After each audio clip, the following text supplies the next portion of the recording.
kana kana no ti da thigalura di UK ne gi desu kadai dano sagi suspension of operation the yauriba chau organization singa dum kadai dano madum mari leinaramba adugi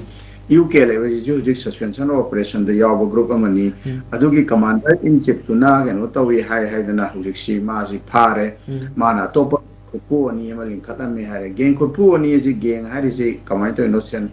logo kot pa gano dong ori bra na traga all 2023 gi me ti dagi chathare ibe irang sida mana singoliba khutpusing adu sagi violence mayam chathabasida ma yauribra yaudabra haiba aduga nakan amarom da mu yengba yarina ngasagi suspension of operation the yauba organization amagi commander in chief to dugumba kaino sing to chene haidana parakanda ngasagi suspension of operation the yauriba organization adugi mathakta magi ground rules kari handaksi amu na extend to gabanina renew to suspension of operation gi agreements adu itaragadi madu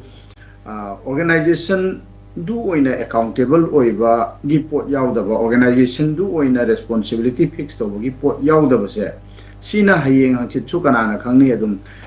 aiwa samara miyagi mitta utchaira sai government na che tampak lamdam dadi yang ngai dana koi loing khangi tampak lamdam dadi still continuing jujil chunga sing arang cho tum left na chathari ba ek adum irang manung da chu chathari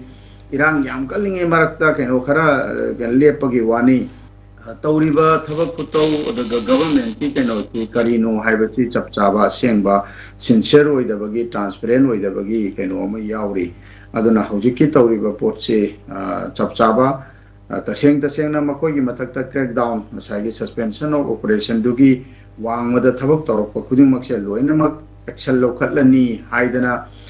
ulibara khara kakli che mamang da recently champu gi da khara amani phaba punba gi legre hojik se UK le ki chandelong gi kari gi porsi la si sum khara sum tawribra message ma makoi da chupi na bo honaribra natragana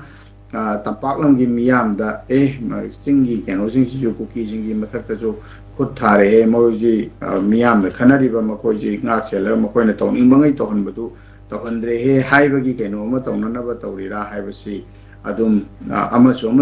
adum ikhanda khanba yabagi ma lairi si kai no har kanda government of India gi aduga sigi thoibe irang asida